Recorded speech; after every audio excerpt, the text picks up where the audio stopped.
What's good, everyone? This is Chris from Left Hand Defenders. Today we're going to be talking about left hand pistols. I have done a lot of research and I've looked all over the internet and I narrowed it down to two choices. And I only purchased one based on my opinion that I think that's the best. Two guns we're going to be talking about today are the Glock 17 Gen 5 and we're going to be talking about the HK VP9. Before we dive in on these two weapons, I want to talk about the main focus points that made me choose these weapons. Reason number one would be functionality. You could take both pistols and see that they're ambidextrous. I personally think a right-hand pistol is just as handicapped as a left-hand pistol because you never know who has to pick that weapon up after you. The other focus point is magazine capabilities. Within this, you need to be able to carry as many rounds as you can in one magazine without reloading. The next focus point is price.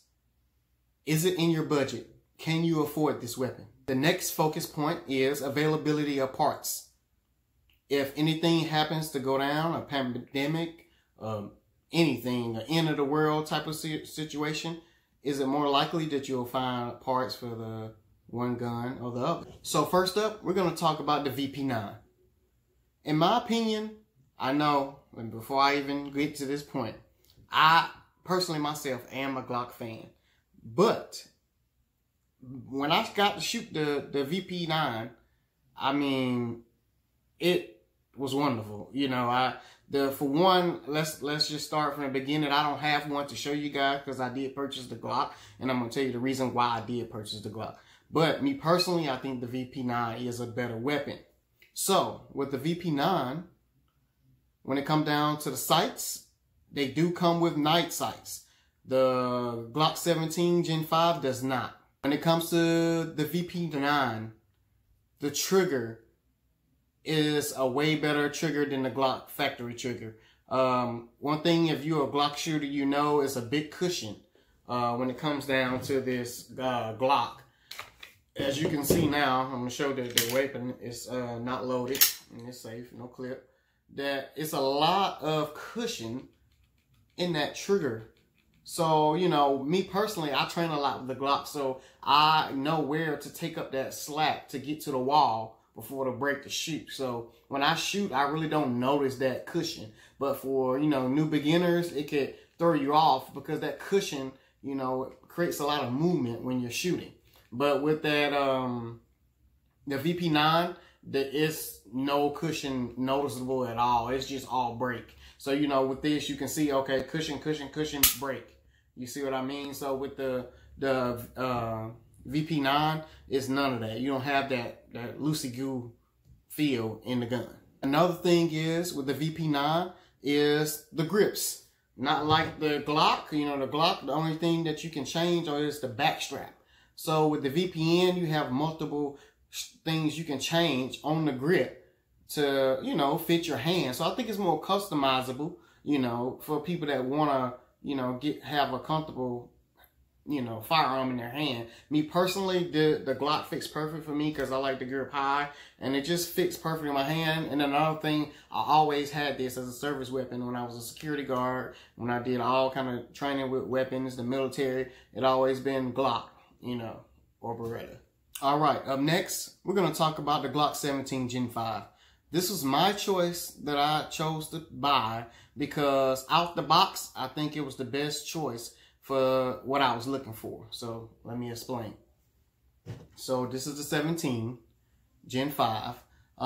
As you can see, it has slide lock releases on both sides of the weapons. You have one there. And you have one identical on the other side. Works in both hands.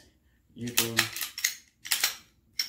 drop the slide on the right hand, and you can drop the slide on the left hand. All right. So, and you also have your mag drop that's on for your left hand, and also you can get reversed for the right hand. So you can do your mag drops on both sides. And as you know, the Glock does not have a safety. So with the Glock, it comes standard with regular sights, as you can see. Nothing special about the sights. There's no night sights or anything like that. That's something that you would have to put in afterwards, but And you know, out the box, they are pretty accurate. The only difference that they changed in the Gen 5 is it being ambient. And also they went the bull nose route in the front of it. You know, most Glocks are boxed. This one has a bull nose cut. And this little slot they put here, I have no understanding what that was for. I kind of think it's something to maybe just strip the mag out, to help you strip it out if something's malfunction maybe. That's my guess. I couldn't find anything on why they make that cutout on the Gen 5s. I have no idea, but that's what I think. Also, with the Glock 17, you get 2 more bullets than the VP9. The Glock 17 actually holds 17 in the mag and 1 in the head. And the VP9 holds 15 in the mag and 1 in the head. So, you know, that to me, that's not really a big difference, because if you suck, those 2 bullets ain't gonna make a difference. So to sum it all up, the Glock is the winner for me because the availability, the mag capability, and the price range, and the familiarization of the weapon is the reason why I chose the Glock. Now I want to hear from you guys. I want to see what you think about the weapons of my choice for left-hand shooters, and I want to see what do you recommend for left-hand shooters. So definitely drop it in my inbox, leave a comment, and let me know. Alright guys, thank you for watching my video, and don't forget to subscribe, like, and comment. And remember, research